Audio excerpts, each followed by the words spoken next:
Hey folks, this is Greg at H&H Muscle. We are working on a '08 SRT8 Challenger today. This is a customer of ours that we got this car and he was interested in it. We put a new engine in it, did some other things. Had it detailed. The guy out of Tulsa named Ricky Sellers did an excellent job. And Dan, the dent man, this roof looked like a golf ball when he got it, and now it's almost perfect. There's one or two little spots here or there that he couldn't perfectly get, but for the most part, this car, other than any major crease or ding like on a body line or anything like that, is probably about as straight as it's been since within probably a year or so of leaving the showroom floor. But it's turned out really well. It's got a new engine in it. It's only got about 150 miles on it since we got it running. Still got to tidy up a few things, but one of the little things we're going to do that these cars always end up needing, I think every single Challenger that we've had, and we've had between the two of us, what, 5, 6? Currently, we have 5 Challengers on our property. Well, that one... 4.5. Yeah, 4, yeah. When you put the two together, maybe it makes 4. Oh, sorry, I didn't mean to make fun of your car. Anyway, you'll see that later when you see the orange and gray car, you'll understand. This right here, this hood lip seal, just about every Challenger out there that we've ever owned, they start tearing for some reason right out here in the middle. It's usually where they start tearing.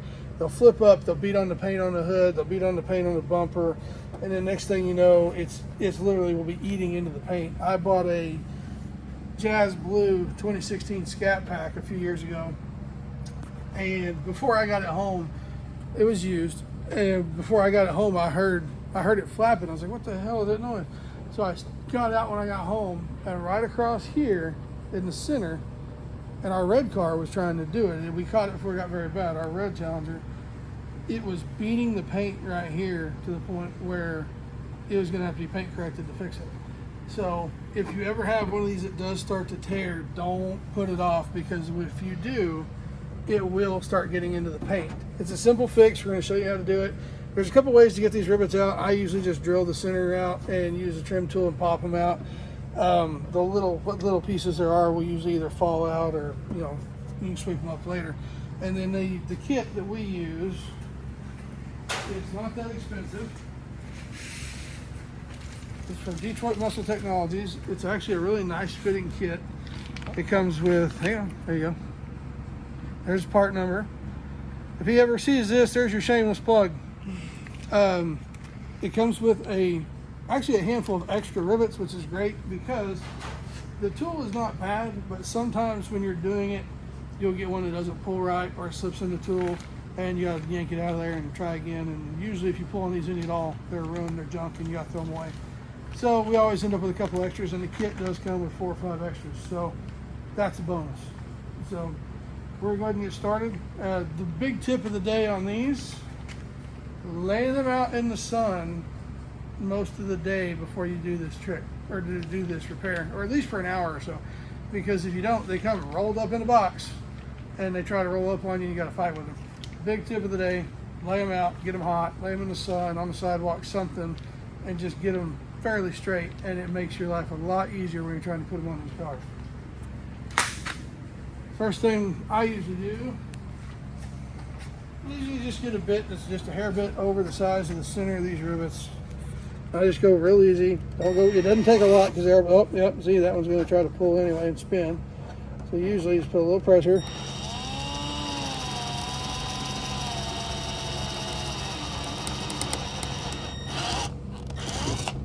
So usually pull the center out enough. Where's your tool at? Toolbox. Pull out the insert. Pull it out. Pull the top off. Oh, there it is. What tool do you have there, Greg? That's a trim removal tool. Who'd have thunk it? Usually, if you can get that started down underneath them, after you get the center out, they'll pull out, and you can stay off the paint. You don't have to worry about it. And they'll just come out like that. Sometimes they stay hung in here, but at least you can get them out. And we'll go back and see. We'll go back and wipe all this, because this thing usually has dirt and gooey, because you can see it's my hands. gooey stuff all packed behind it. So just go easy. Up there, see? And that's what you run into is the rivets just, sometimes you got to put enough pressure on them to get them to not turn.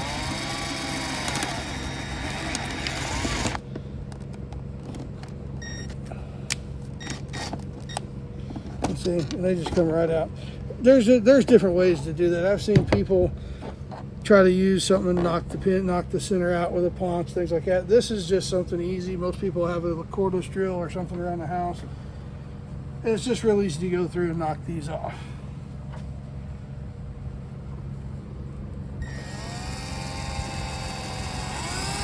Oh, wrong way. Hope we're going the right direction, doesn't it?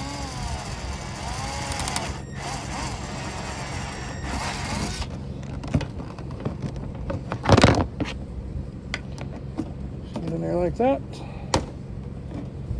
And you can do this with, there's multiple tools you can do this with. I do it with a trim tool because it's the easiest usually to get in here. Oh, we don't get that on the paint.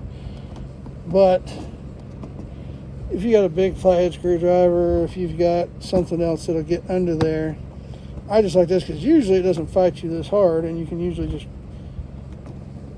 get a hold of it.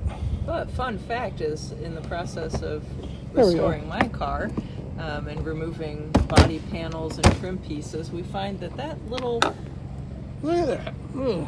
Little fastener. This thing literally just melts over the years. I mean, the rubber just melts on it. Literally is what happens. This little fastener tool will come in very handy if you're working And they're on like any Mopar. between $6 and $10 at any local parts or tool store. So no excuse not to have one.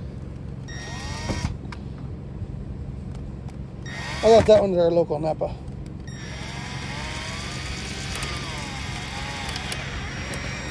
Sometimes they don't want to cooperate, and you just got to drill them out until they come out.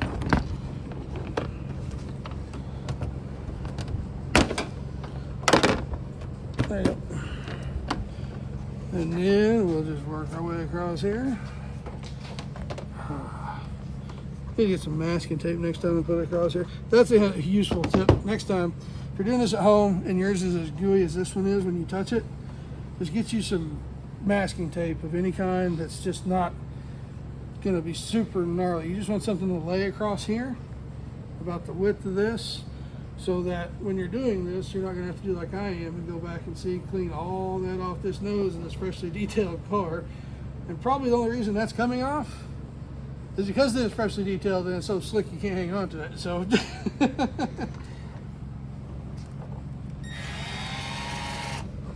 oh, come on.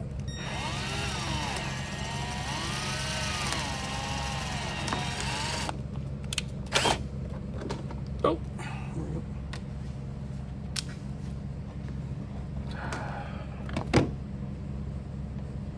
We'll go back through and wipe everything down when we're done. If not, it's just going to keep.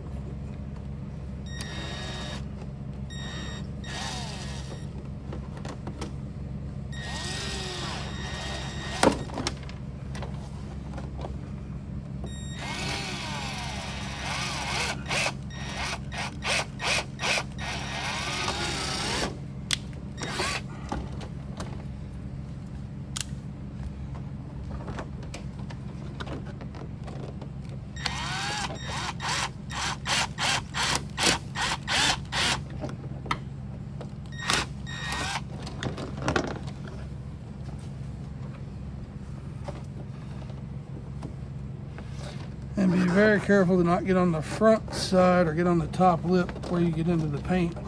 You want to try to stay down as much as possible. And stay off the paint. Yep, there we go. You're not saving them, so just destroy them and get them out of the way.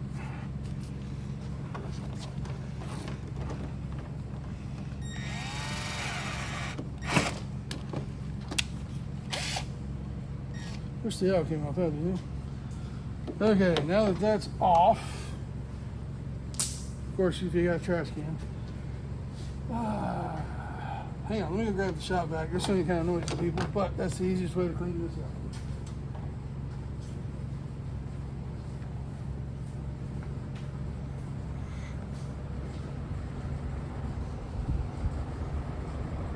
This would be an excellent time for a commercial break. Yeah. If we had anybody that we could choose to shamelessly plug, this would be their commercial. If only. If only. I could be that guy and be like, shamelessly plug my local Apple store.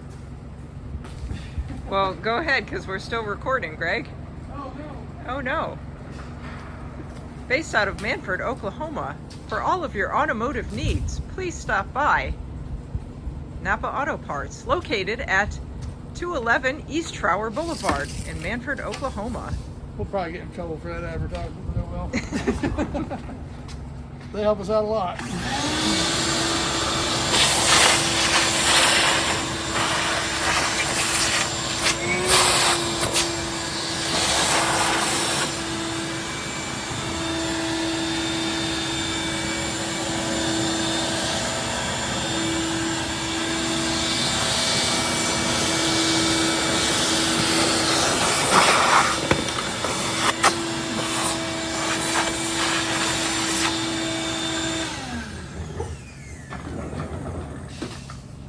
And then we'll obviously go back.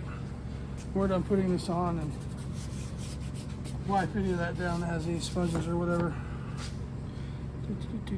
So the new one.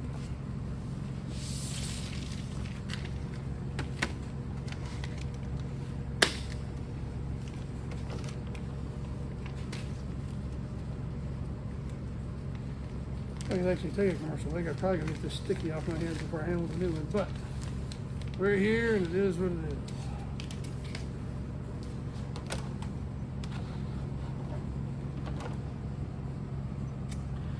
And if I remember correctly, I'm going to look at the directions in this one.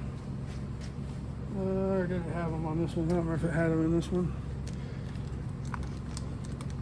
I like to start in the middle and work out. Some people can work at the ends and work in. But usually, if you can get the middle two where they go, see, the end pretty much falls in place. So, yeah.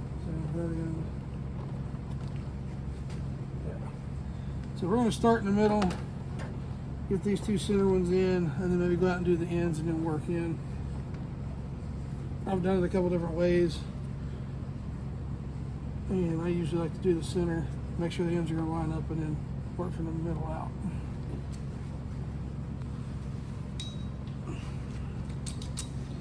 A little tool of doom here. This comes with one of the kit options. Yeah, the other kit I don't think comes with it. This one comes with this kit. So there's that. There's that. Okay, so we're going to.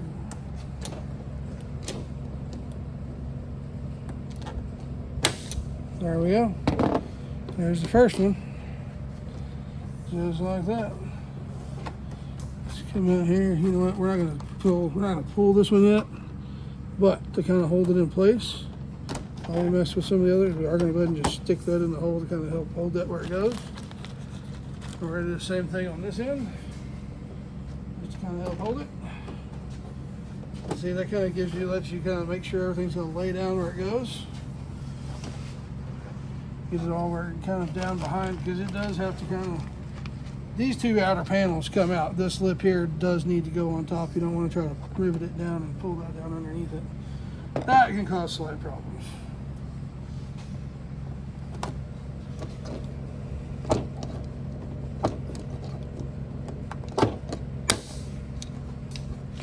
And one thing I found is this thing, if you put just a little bit of pressure on it, it does seem to pull the rivets a little bit better, or actually a lot better than if you just try to squeeze it and cycle it a few times and get them started. It just, see, just a little tug as you're pulling it down, and it seems to just pull them up a little bit better in general.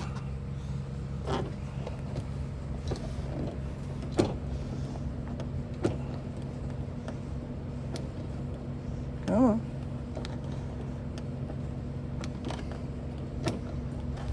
Yep, this may be one of those that you got to replace.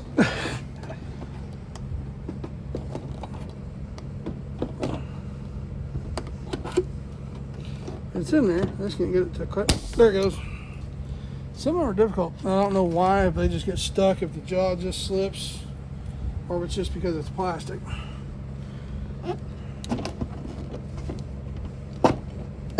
See, that one did it just like it's supposed to. Let's go over here and do this one. Work our way out.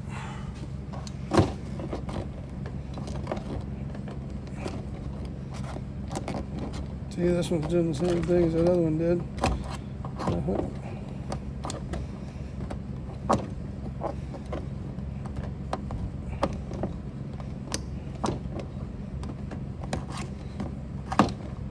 See? Don't ask me why. But you get a couple that fight you a little bit.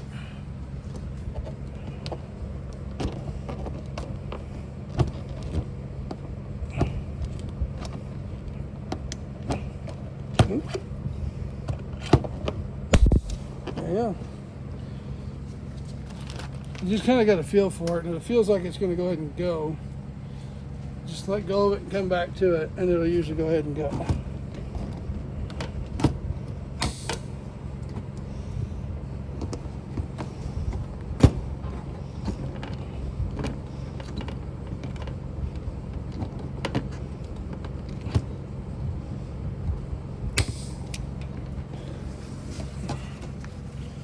A couple, I got 1, 2 left over here.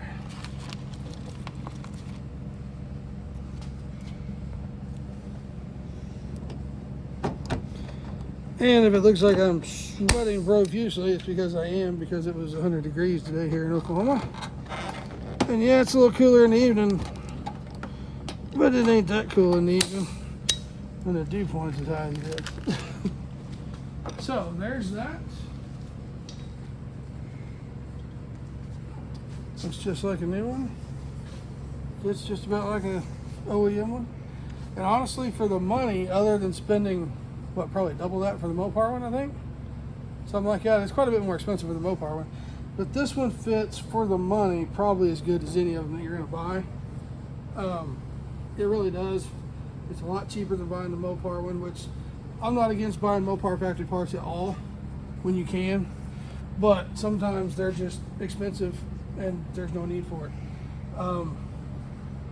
But this one does fit pretty good. And so when you shut the lid, what does this seal that we've just replaced do? See, it lays right down between your hood and your bumper, and it basically is the seal between the two. So that you don't end up with a whole bunch of dust and debris filtering down underneath. It's an aerodynamic thing, plus it helps, just keep junk in general from underneath the hood. But that is it for the day, ladies and gentlemen. That's probably one of the easiest maintenance things you can do on your 08 and up Challenger. And if there's any questions, leave some in the comments. If you need anything and you're in Oklahoma, give us a holler. We specialize in anything muscle related. As she pans around, that's my car. Anything from the 60s to a 3-valve to the late model Mopars. That's another customer's car we're getting ready to start on back there at the 67 GTO. So, and as you can see, the shop is not completely done yet, but we are moving things into it. We do have power in it. And anything else you guys need, just give us a holler. Have a good evening. What are you still following me for? I said